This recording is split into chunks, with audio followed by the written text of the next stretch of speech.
마가복음 12장 41절부터 44절까지 한 목소리로 읽도록 하겠습니다.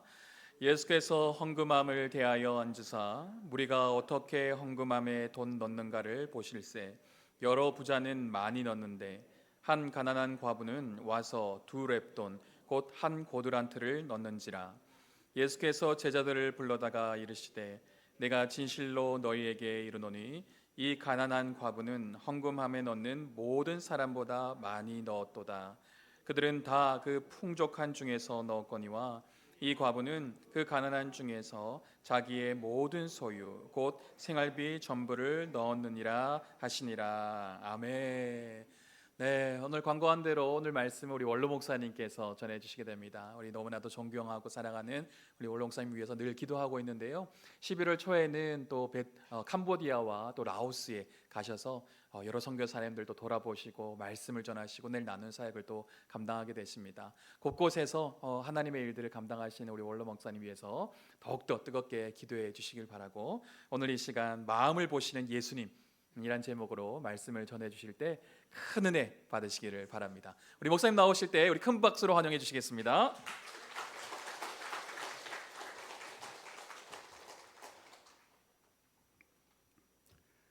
그동안 잘 지내셨나요? 다들 얼굴이 좋네요. 저도 얼굴이 괜찮나요? 우리 성도님들 중에 저희 부부가 어디에 살고 있는지 또 어느 교회 출석하고 있는지 이제 궁금해하고 있다는 이야기를 한번 들었어요. 평소 제가 이제 은퇴하면 우리 교회에서 좀 떨어진 곳에 살 생각을 했지요. 그 이유는 저도 그렇고 우리 후임 목사님도 그렇고 교회적으로도 그렇고 아무래도 은퇴 목사는 좀 떨어져 있는 게 잘 유익되겠다 싶은 그 평소의 그 신념이었습니다. 그래서 이제 은퇴를 결정한 후에 이제 어디로 갈까 기도를 했지요. 여기저기 부산, 건교 또 조금 떨어진 곳 여러 군데를 이제 생각하다가 이제 거제도 지제포로 이제 가게 되었어요. 거제도로 간 것에는 여러 이유가 있는데 다 이야기를 못 하겠고, 하나는 거제도가 이제 조선업이 화랑을 이룰 때 아파트를 엄청나게 지었거든요. 근데 한번 감축을 했잖아요. 그러다 보니 미분양 아파트가 엄청 많아요. 그러다 보니까 아파트 가격이 뚝뚝뚝 떨어지는데 한 40% 떨어져 버렸어요. 제가 상담을 잘 해드릴 테니까 한번 오세요.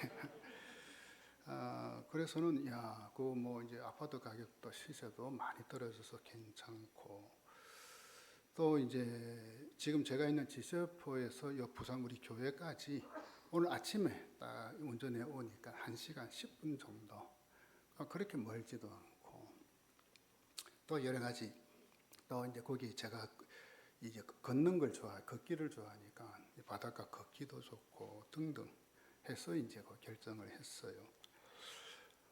그래서 이제 거제도로 가기로 결정한 후에 평소 이제 잘 알고 지내던 이제 고신적 목사님이 이제 거제도 아주동에 그게 하나오션 조선소 앞에 이제 담임 목회를 해요. 그래서 제가 이제 전화를 했어요. 김 목사님, 나 조기 은퇴하고 이제 거제도 이사가 하니까는 대뜸 하는 말이, 아이고 목사님 우리 교회 오십시오. 잘 모시겠습니다. 사실 여러분 아시는 것처럼 이제 은퇴 목사를 환영하는 교회도 있지만 좀 부담스러워한다는 이야기를 많이 들었거든요. 평소 은퇴 목사 오면 좀 교회가 부담스러워한다. 그리고 이미 은퇴하신 목사님들 이야기들을 또 들어보니까 은퇴 후에 갈 만한 교회가 없다. 그 고충을 이야기하는 분들도 좀 있었고요. 그런데 저는 아예 잘 모시겠다니까 얼마나 이제 감사하고 반갑든지 이제 예배드릴 교회는 해결이 됐죠. 이사 후에 이제 수요일이 돼요. 우리 부부가 예배를 드리기 위해 그 교회에 갔습니다. 가서 보니까 세상에 이미 은퇴하신 목사님 가정이 3가정이 있네. 그러니까 저희들이 갔으니까 몇 가정 됐어요? 4가정. 그런데 그 교회는요, 개척한 지 한 6년, 7년 된 교회. 그러니까 교인 수가 한 70명 정도? 작은 교회예요. 그래서 예배 후에 이제 교회에서 그 은퇴 목사님들과 이제 같이 이제 점심을 먹고 집에 왔는데 그 교회 이제 재정 담당 집사님의 문자가 뜨고 왔어요. 보니까. 근데 내용이 이제 제 계좌 번호를 보내달라는 거예요. 그래요. 제가 조금 들은 바도 있고 해서 그래 보니까 그 이제 은퇴 목회자 간 가정당 그 교회에서 매달 생활비로 30만 원씩 보내주는 거예요. 그러니까 참 그 작은 교회인데. 그래서 그 다음 주일날 제가 그 교회 가서 그 장로님이 한 분 계시거든. 그 장로님이 인사를 했죠. 아이고 장로님, 뭐 교회 재정도 넉넉하지 않은 텐데 참 이렇게 또 은퇴 목사라고 생활비를 좀 보내주시니 참 고맙고 감사합니다. 물론 이제 담임 목사님의 이 목회 철학이 이제 은퇴 목회자를 잘 모셔야 한다는 게 먼저 있었겠죠. 근데 만약 이 장로님 한 분 계시는 장로님이 뭐 이걸 좀 달갑게 여기지 않으면 그죠? 아이고 목사 우리 교회 재정도 그리 넉넉한 편 아닌데 뭐 이러면 어떠겠어요? 담임 목사님은 쉽게 못 하거든. 그래서 제가 그 장로님에게 이제 인사를 했지요. 아이 감사하다고. 그랬더만은 그 장로님 말 은퇴 목사님들 모시는 게 우리 교회 복이지요. 와 복이래. 참 고맙더라고요. 그래서 우리 부부는 그 하필이면 교회 이름이 아주 좋은 교회라. 그 아주동에 있어서 그때 아주 그 좋은 교회가 아주 좋은 교회. 하필이면 그래 돼서 진짜 아주 좋은 교회 맞지요. 그래서 우리 부부는 그 아주 좋은 교회와 그 담임 목사님 또 그 장로님 그 성도들 위해서 매일 기도하겠대. 왜 마음이 그죠? 고마우니까. 물론 우리 부산 성지교회 또 우리 전 목사님 우리 성도들 제가 기도하는 거 물론이죠. 뭐 매일 기도하지만. 그리고 제가 이제 매달 그 생활비 쪽으로 한 30만 원을 받잖아요. 그거 가지고 제가 뭘 하겠어요?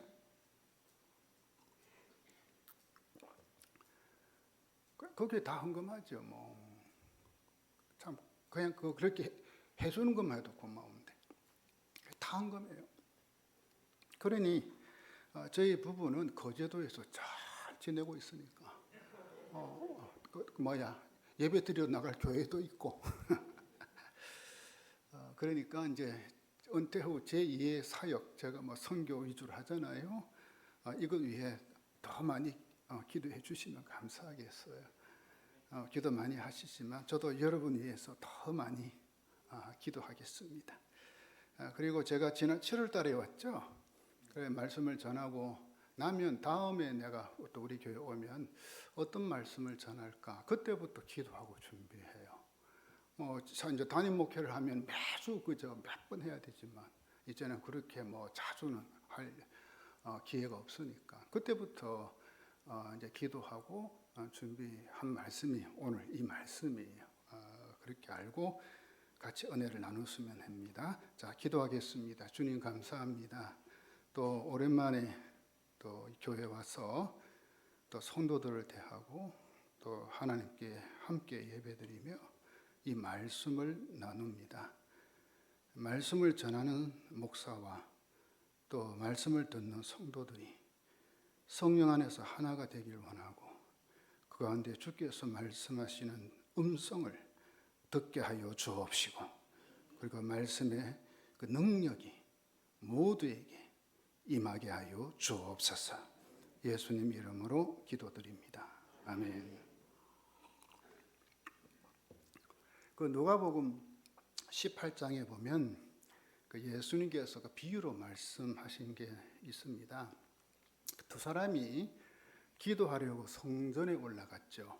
한 사람은 바리새인이고 다른 한 사람은 세리. 그 당시 세리를 죄인 취급을 했잖아요. 세리였어요.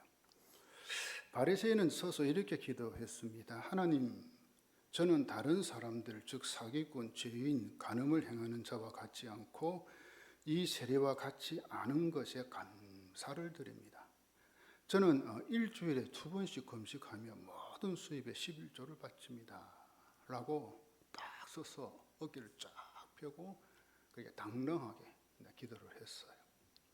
그런데 이 세리는 멀찍이 서서 감히 눈을 들어 하늘을 이제 보지도 못하고 가만히 가슴을 치며 기도하는 거예요. 하나님, 저를 불쌍히 여겨 주십시오. 저는 죄인입니다. 예수님은 이 비유의 말씀을 하신 후 다음과 같이 말씀을 하셔요. 누가복음 18장 14절이죠. 내가 너희에게 말한다. 이 사람이 저 바리새파 사람보다 어렵다는 인정을 받고 집으로 돌아갔다. 누구든지 자기를 높이는 사람은 낮아지고 자기를 낮추는 사람은 높아질 것이다. 예수님은 일주일에 2번씩 금식하고 11조도 꼬박꼬박 잘 바치고 나쁜 짓도 하지 않은 이 바리새인보다 정말 죄인 취급을 받는 세리를 더 어렵다고 인정해 주네요. 여러분, 왜 그랬을까요?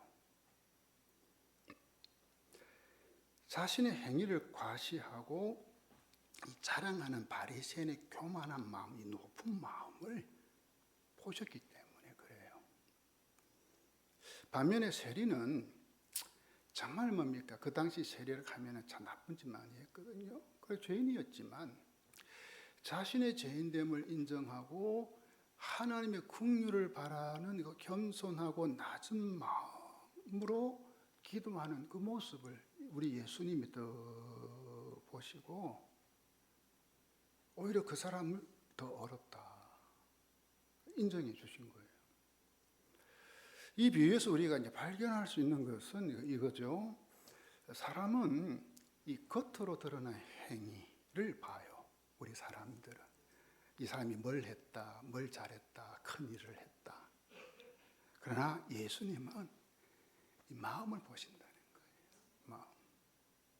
사람은 겉으로 드러난 행위나 실적, 성취, 결과 이걸 보고 그 사람을 평가하는 경향이 있어요. 그렇죠? 와, 저 사람 대단하다, 열심히 한다, 참 잘한다. 그러나 예수님은 사람의 평가 기준과는 다른 기준을 갖고 계신 거죠. 예수님의 평가 기준은 따로 있다는 거예요. 저는 그것을 동기평가라 불러요. 따라해 볼까요? 동기평가. 이게 뭐냐?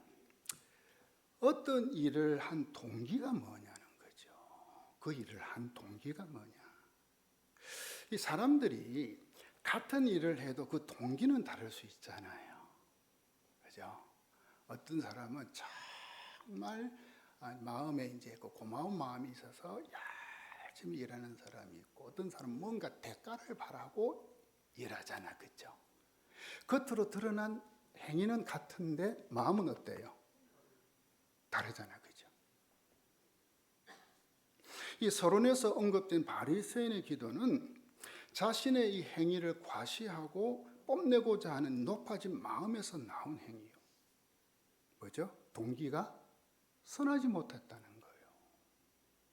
반면에 세리가 기도한 동기는 자신이 이 죄인임을 통감하고 하나님의 용서와 긍휼을 구하는 이 낮아진 마음이었다는 거예요. 그러니 이 두 사람이 성전에서 기도한 행위는 같아요. 근데 동기가 달랐다는 거죠. 예수님은 공생의 기간 동안 바리새인들을 신랄하게 책망하셨잖아요. 심지어 그들에게 야, 이 독사의 자식들아, 독서를 퍼부었어요. 왜 그랬을까요? 그들의 겉으로 드러나는 이 종교 행위는 진짜 나무랄 데가 없었죠. 그렇죠? 안식일 준수하고 11조 하고 금식하고 구제하고 등등. 율법을 철저히 지킨 사람들이었잖아요. 그러나 그들의 마음은 예수님이 딱 보시니까 온갖 교만과 악으로 가득 차 있네.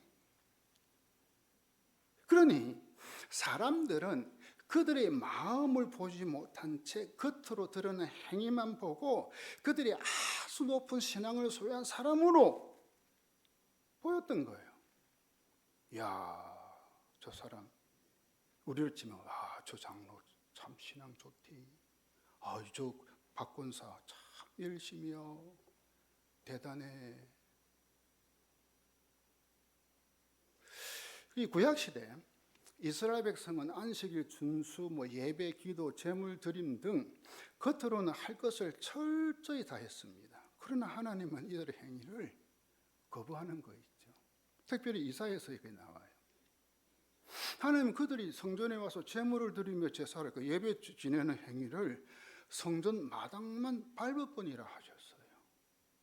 성전 마당만. 쉽게 이야기하면 너희들이 오늘 주일날 예배 드리러 왔는데 그냥 여기 그냥 잠시 앉았다 가는 것밖에 없어. 너희들 예배는 예배가 아니요. 거부했어요.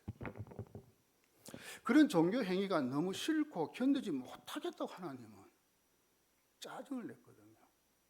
여러분, 우리 하나님께서 왜 그렇게 하셨을까요? 그들의 마음을 보셨기 때문에. 마음. 하나님을 사랑하는 마음도 없고 하나님 말씀에 순종하고자 하는 마음도 없이 단지 안식일이기 때문에 그냥 성전에 와서 예배, 기도, 헌금하는 그들이 가슴스러웠던 거예요. 그러니 바리새인들의 율법주의적 신앙은 구약시대 때부터 내려온 거예요. 그런데 문제는 사도행전의 예루살렘 초대교회 안에 그 잔재가 남아있었다는 거죠. 그 말은 뭘까요? 지금도 오늘날의 교회 안에도 이 잔재가 있다 없다? 있다는 거예요. 오순절 마가의 다락방에서 일어난 성령 사건 후 예루살렘 초대교회는 이제 탄생하잖아요. 그야말로 가장 이상적인 지상교회의 모습을 보여줍니다. 그래서 우리가 껐떡하면 기도할 때 뭐랍니까? 초대교회처럼. 그러던 중 바나바가 자신의 밭을 팔아 하나님께 드려요. 바나바가 이렇게 한 것은 성령 충만했기 때문에 그래요. 다시 말하면 그의 마음이 하나님의 은혜로 충만했고 그래서 하나님께 드리고 싶은 마음. 야, 내가 있는 이 밭을 팔아서 하나님께 드려야 되겠다. 그냥 그 마음으로 한 거죠. 그러자 아나니아와 삽비라 부부도 땅을 팔아 하나님께 드려요. 그런데 아나니아는 땅을 판 돈의 일부를 숨겨두고 일부만 사도들에게 가져가서 내납쳐 그죠? 땅 팔아서 하나님께 드립니다. 그 사실 아내는 삽비라도 알고 있었고요. 그러니 초대교회 교인들이 볼 때에 이 아나니아와 삽비라 부부는 하나님께 재산을 바친 정말 믿음이 좋은 부부처럼 보인 거죠. 그러나 성령님은 하시잖아요. 그래서 성령님의 이 감동을 받은 베드로는 이 사실을 알고 있는 거예요. 왜? 성령님 가르쳐 줬어, 베드로에게. 베드로가 그 부부에게 이제 한마디 하죠.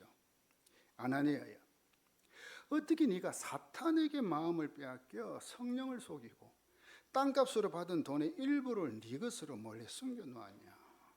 차라리 이 부부는 뭡니까? 땅 안 팔고 그죠? 안 바치는 게 더 나았어. 그렇죠? 그래, 이 부부의 문제는 교인들에게 칭찬받고 인정받고자 하는 마음이 너무 많았다는 거예요. 왜? 바나바가 한 걸 교인들이 와 해주니까. 어떻게 보면은 뭡니까? 시기심이라 해야 되나 경쟁심이라 해야 되나. 자, 그런데 이 부부의 행위는 하나님께 제사를 바치는 행위 말이죠. 성령 충만해서도 아니고 받은 은혜에 대한 감사의 마음도 아니었다는 거지요. 그죠? 다만 사람들에게 야, 우리 부부가 바나바처럼 하나님께 제사를 바친 믿음 좋은 부부란 그 소리를 듣고 싶었던 거예요. 여러분, 이것이 인간의 죄악된 이 본성의 한계입니다. 뭐죠? 보여주기식 신앙. 네, 보여주기식. 누구한테? 사람들한테. 아나니아와 삽비라 부부는 사람들에게 인정받고 칭찬받는 것, 즉 겉으로 드러나는 신앙 행위에 초점이 맞춰져 있었던 거예요. 하루는 어떤 사람이 예수님을 찾아와 질문했죠. 이 성경을 보면 이 사람을 가리켜 청년이고 부자고 관리다 돼 있어요. 그리고 예수님께 물어요. 선생님, 선한 선생님, 제가 무엇을 해야 영생을 얻을 수 있습니까? 이 사람은 이 선한 행위로 영생, 즉 구원받는다고 여긴 것, 뭐죠? 잘못된 구원관을 가지고 있었죠, 그죠? 그래서 사도 바울은 에베소서에서 구원에 대한 명확한 정리를 해주잖아요. 우리가 이거 짚고 넘어갑시다. 에베소서 2장 8절 9절, 여러분은 믿음을 통하여 은혜로 구원을 얻었습니다. 아멘. 선한 행위로 아니에요, 그죠?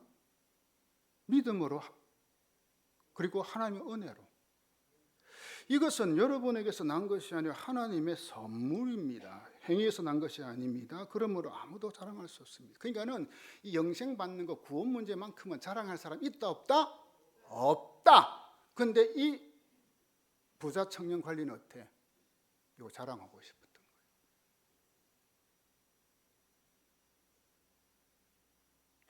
그래서 이 무슨 선한 행위로 영생을 얻는다고 여기는 그 사람 예수님은 계명을 지켜야 한다고 질 한번 떠보는 거죠. 그죠? 그러자 그 사람 예수님께 어느 계명입니까? 물어요. 예수님은 살인하지 말라, 간음하지 말라, 도둑질하지 말라, 거짓 증언하지 말라, 네 부모를 공경하라, 네 이웃을 내 자신과 같이 사랑하라 등 10계명을 나열해 주시는 거예요. 이 예수 말씀을 들은 그 사람은 자신의 찬 소리로 또 말하죠. 아, 이런 계명들은요, 제가 어려서부터 다 지켰어요. 아직도 제가 부족한 게 있나요? 자, 여러분 중에 이 사람처럼 철저하게 이 계명을 지키며 산 사람이 있으면 한번 손 들어봐요. 있어요, 없어요? 저도 손 못 들어요. 그죠? 없을 거예요. 근데 지금 이 현장에는 예수님과 또 제자들 그리고 수많은 사람들이 있었잖아요. 그들은 이 부자 청년 관리의 이 말에 아마 귀가 팍 죽었을 것 같아. 와, 대단하다.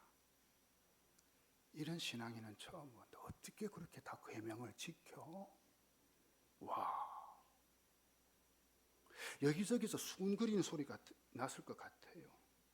아마도 이 부자 청년 관리는 이것을 노렸을 줄 모르요. 그때 어깨 쫙, 그죠? 목 힘을 쫙 주고, 야, 내가 이 정도로 대단한 사람이다. 나보다 더 하나님을 잘 섬기는 사람이 있으면 나와보라 하지. 한번 나와보지. 자신의 행위 신앙을 과시하고 자랑하고 그래서 예수님의 인정과 칭찬을 받고 싶은 이 불순한 마음이 그에게 있었다는 거죠. 그런 부자 청년 관리에게 예수님 말씀하십니다. 만일 네가 완전해지길 원한다면 가서 네 소유를 팔아 가난한 사람들에게 나누어줘. 그래야만 하늘에서 보물을 얻게 될 거야. 그런 후에 와서 나를 따라와. 예수님의 이 말씀에 이 부자 청년 관리는 슬픈 기색을 띠고 근심하며 자기가 왔던 길을 돌아가고 말아요. 뭐죠? 그도 역시 완전한 자가 아니었다는 거예요. 행위에 있어서. 어려서부터 지금까지 계명을 지킨 것은 어쩌면 율법주의적인 신앙, 그렇죠? 그거였던 거예요. 자, 여기서 우리는 두 가지 사실을 알 수 있습니다. 하나는 인간은 율법의 행위로는 절대로 완전해질 수 없다는 거예요. 아멘. 다른 하나는 행위 신앙의 한계입니다. 율법주의적인 행위 신앙은 어느 정도 어느 선까지는 해요. 보면 제가 뭐 평생 목회하니까 보이대. 어느 선까지는 해. 그러나 이 부자 청년 관리처럼 어느 선을 싹 넘으면 못해. 멈칫거려. 싹 피해. 왜요? 생각해보니까 아깝거든. 자기 있는 게 없어질 것 같거든. 어느 선까지는 적당하게 해. 근데 그 선을 넘어가면 못해. 그러나 진정으로 주님의 은혜를 체험한 사람 그렇지 않아요. 여러분 삭개오 보세요. 그는 예수님 인격적으로 만났고 구원의 감격을 누리게 됐어요. 그럼 그가 한 행동이 뭔가요? 주님 앞에 이야기하잖아요. 주님, 내 재산의 반 처분해가지고 가난한 사람들에게 내가 나누어주겠습니다. 그리고 혹 내가 불의한 방법으로 취득한 거 있으면 내가 4배로 갚겠습니다.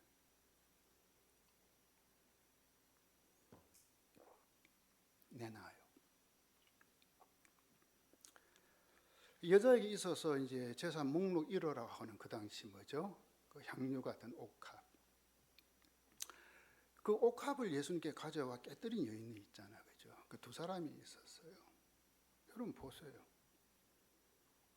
자기에게서 제일 아끼는 거, 가치 있는 거, 그냥 깨뜨려 버리잖아요. 이 하나님의 무조건적인 은혜, 우리 주님의 조건 없는 사랑을 체험한 사람은 주님을 위한 헌신과 행위에 이 계산기를 두드리지 않는다는 거예요. 계산기를. 근데 간혹 보면 이래요. 내가 주님께 이것 드리면 주님이 나에게 더 많은 거 주시지 않겠나. 요 계산기 두드리는 사람이 있더라고. 우리 교회는 없고. 그냥 감사해서, 그냥 정말 좋아서, 그래서 계산하지 않고 앞뒤 재지 않고 주님께 드리게 되는 거. 이게 은혜 받은 사람. 그러나 우리 인간은 이 죄성이 있기 때문에 겉으로 드러나는 행위로 자신을 드러내고 과시하고 자랑하고, 그래서는 내가 이 정도 되는 사람이다, 인정받고 칭찬받고자 하는 그 성향이 있더라는 거예요. 누구나 할 것 없이. 그리고 겉으로 드러나는 행위로 사람을 평가하는 거 있죠. 그죠? 겉으로 뭐 하면 와 잘한다, 대단하다, 훌륭하다, 신앙 좋다.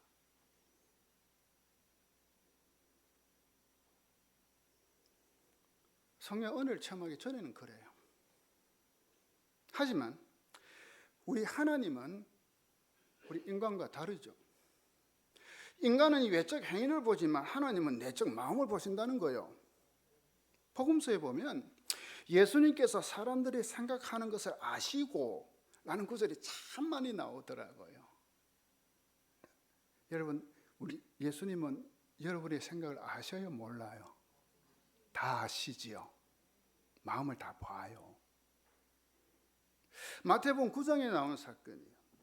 한 번은 사람들이 예수님께 중풍병자를 침상에 누인 채 데리고 오지요. 예수님은 그들의 믿음을 보시고 중풍병자에게 네 죄사함을 받았다 말씀합니다. 그러자 어떤 서기관들이 이 사람이 하나님 모독하고 신성 모독을 하네. 왜?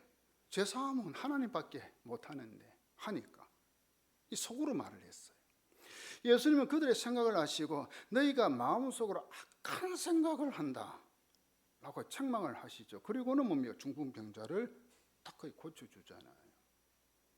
이와 같이 예수님은 우리의 마음을 보시는 분이시고 우리의 생각까지 아시는 분이십니다. 믿으시면 아멘. 사무엘상 16장에 나오는 이야기입니다. 하나님께서 사무엘 선지자에게 베들레헴의 이새의 집에 가서 이제 그의 아들 중에 그 사울 왕을 대신할 자기 왕을 하나 세우라 하죠. 사무엘 선지자는 이새 집에 도착해서 그의 아들들을 이제 소집시켜요. 이세 첫 번째 아들인 엘리압이 딱 사무엘 선지 앞에 딱 섰어요. 보는 순간 그 엘리압의 그 외모를 보고 한눈에 사무엘이 이제 반해버리죠. 바로 이자가 자기 왕감이네. 그래서 하나님께서 사무엘에게 말씀하는 게 이거예요. 사무엘상 16장 7절이죠. 그러나 여호와께서 사무엘에게 말씀하셨습니다. 겉모습이나 키를 보지 마라. 나는 그를 이미 버렸다. 내가 보는 것은 사람이 보는 것과 다르다. 사람은 겉모습을 보지만 여호와는 마음의 중심을 보신다. 여러분 보세요. 사무엘 같은 위대한 하나님의 사람도요, 사람을 겉모습으로 판단하고 평가하는 거 있지요. 이런 실수를 범하네요. 그렇죠? 그게 사람이에요. 그러나 하나님은 외모보다 마음 중심을 보시는 거예요. 사람의 선택 기준은 외모이지만 하나님의 선택 기준은 마음 중심이라는 겁니다. 여기서 외모란 말 그대로 이 외모. 그만은 아니겠죠? 뭐 학력, 재능, 지위, 재산, 배경 등 겉으로 나타나는 모든 것을 다 말해요. 요즘 대학생들이 스펙을 쌓는 것도 바로 이 외모에 해당되는 것이지요. 그리고 이 마음 중심이란 인간의 이 내면 세계를 가리켜요. 그렇죠? 즉 신앙과 인격이 마음 중심이죠. 신앙과 인격. 그래서 여러분들이 이 신앙 좋다는 말 했을 때 정말 잘 가려서 써야 돼요. 좀 열심히 한다 보면 신앙 좋다. 천만에. 하나님 보면은 꽃표. 아니요.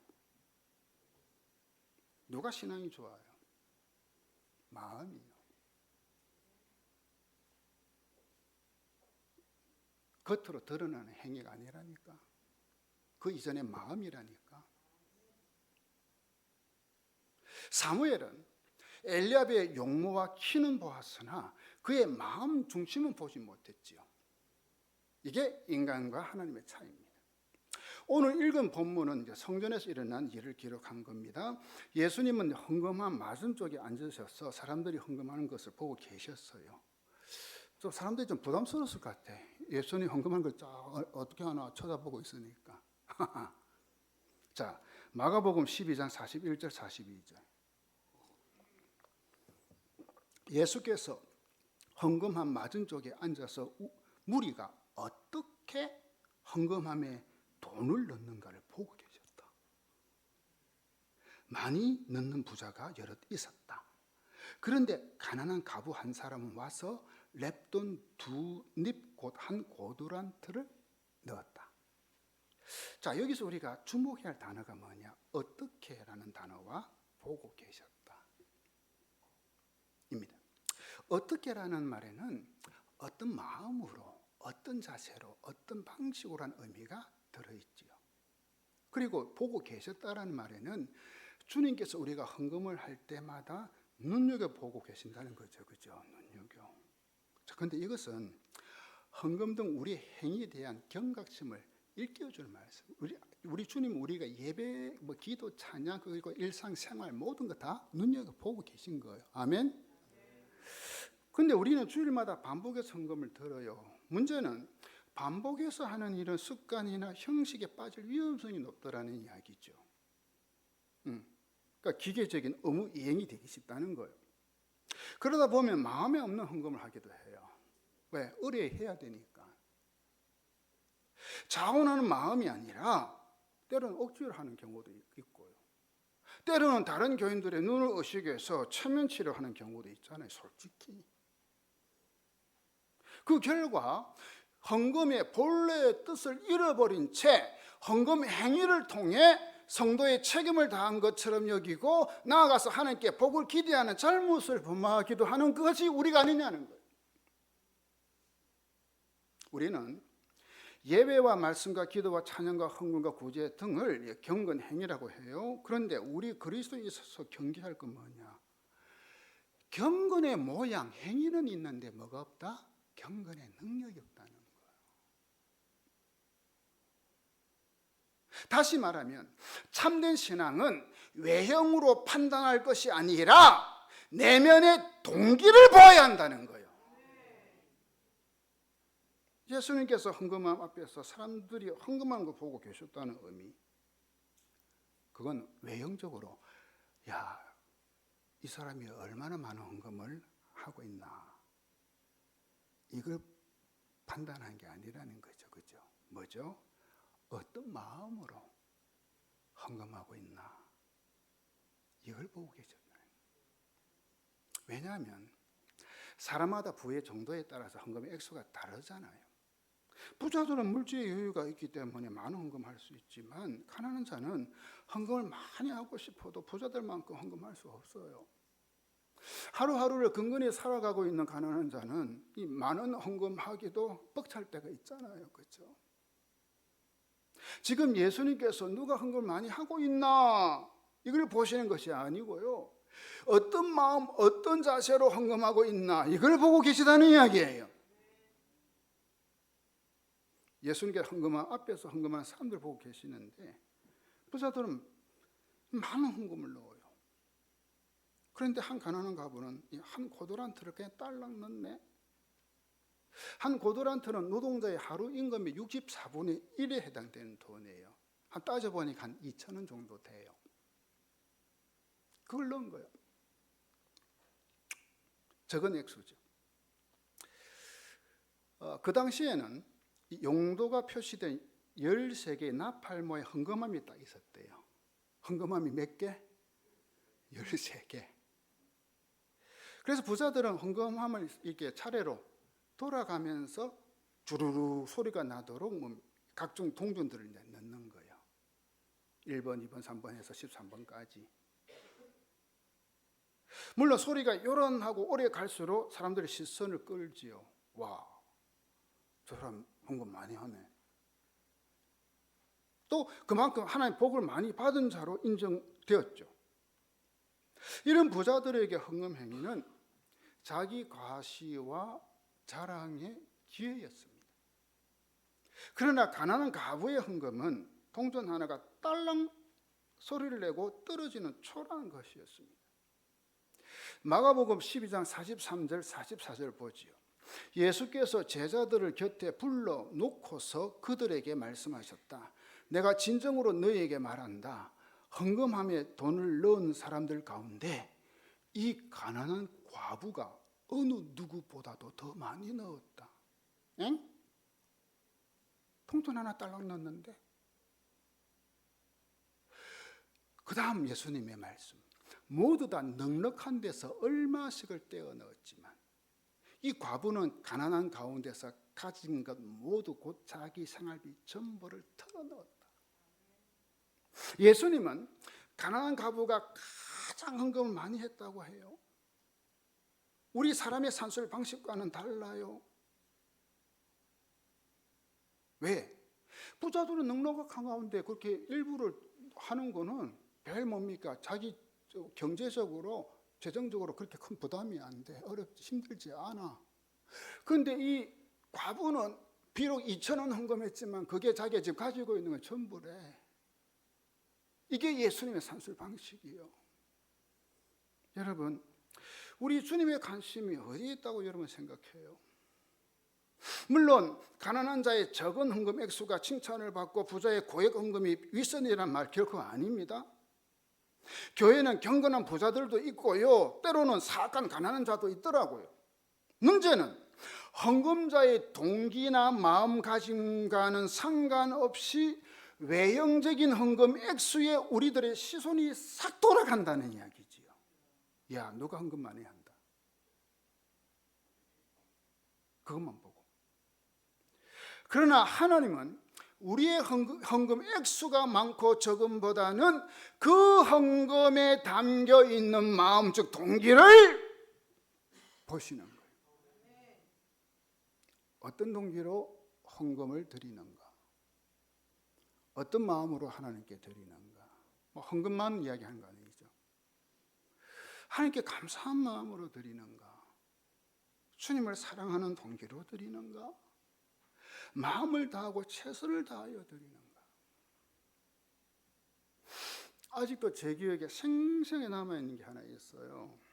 제가 이제 이 목회할 때 이제 주일 예배 인도하잖아요. 그래 헌금하고 제가 헌금기도 하잖아요, 그죠? 한 번은 이렇게 제가 기도를 했어요. 하나님, 마음껏 드리고 싶지만 많이 드리지 못해 안타까워하고 하나님께 죄송한 마음을 가지고 있는 성도들, 그들의 마음을 우리 하나님은 아실 줄 믿습니다. 이들의 마음을 받아주시고 다음에는 마음껏 드릴 수 있도록 하나님 한번 은혜를 내려주십시오. 그러니까 이런 쪽에 제가 헌금 기도를 한 게 기억이 나요. 그때 이 본당 여기저기서 이 성도들이 훌쩍거리는 소리가 제 귀까지 들리는 거예요. 훌쩍훌쩍. 제 마음이 얼마나 짠하든지 정말 하나님께 마음껏 하고 싶은데 그렇게 못해서 정말 죄송스럽고 안타까운 성도들이 우리 교회에 있더라는 거지. 저는 우리 하나님께서 그 성도들의 비록 적은 액수 헌금이었지만 그 마음을 보시고 아주 기쁘게 받아주신 줄 저는 믿어요. 여러분, 하나님은 겉으로 드러나는 행위보다 마음의 동기를 보십니다.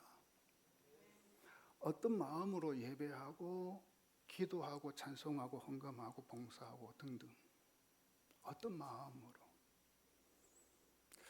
정말 하나님을 사랑하고 그분께서 베풀어 주신 은혜 감사한 마음으로 하는지 이 마음인 거예요. 마음. 여러분 그렇지 않습니까? 인간관계에서도 겉으로 드러난 행위보다는 마음이 중요하지 않은가요? 저는 그렇던데 평생 살다 보니까 겉으로 드러난 행위보다는 마음이 중요하던데 마음. 흔히 선물을 할 때 이런 표현을 쓰죠.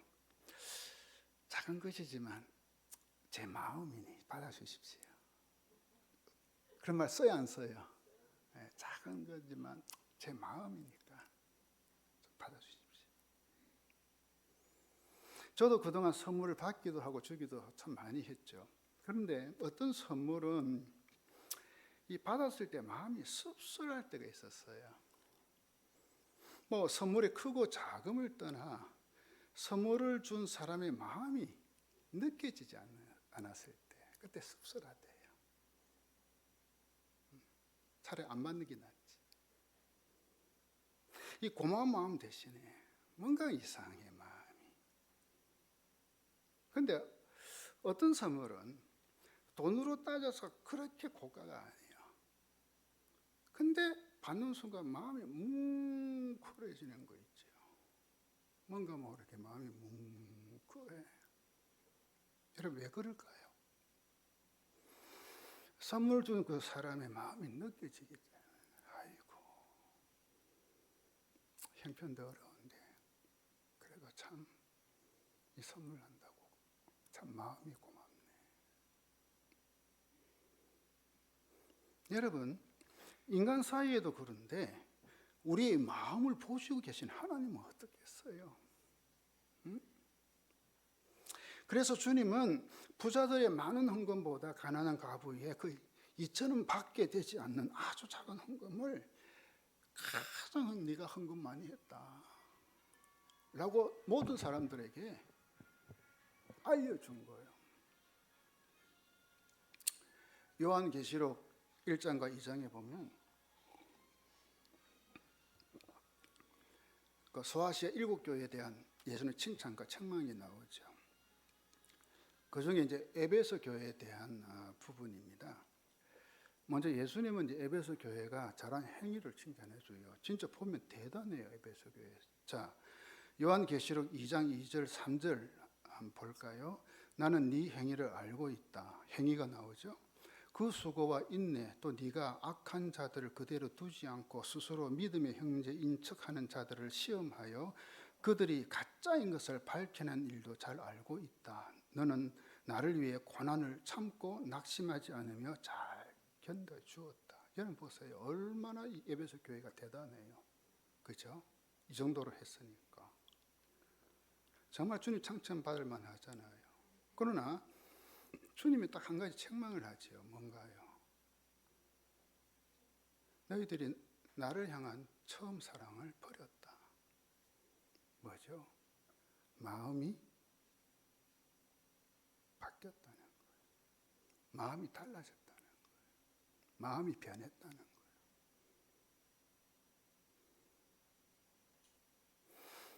그러면서 네가 그거 안 돌이키면 내가 촛대를 옮기겠다. 뭐죠? 더 이상 에베소 교회 너희들 내가 사용하지 않겠다. 다른 것 아무리 많이 주님을 위해서 교회를 위해서 했어도 행위적으로 주님을 향한 처음 그 순수하고 뜨거운 마음 이게 변했다면 주님은 내가 촛대 옮겨버려.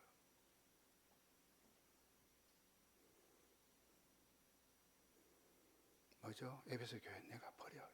포기해. 버리겠어. 여러분 무슨 말인지 아시겠죠? 주님을 위해 그리고 교회를 위해 이것저것 봉사하고 섬기고 헌신하는 행위보다 더 중요한 것은 마음이라는 거예요. 마음. 그러니 우리가 늘 점검해야 하는 것은 우리의 행위보다 마음인 거예요. 마음. 정말 나는 주님을 사랑하는 마음이 처음과 지금 변하지 않고 그대로 잘 가고 있나?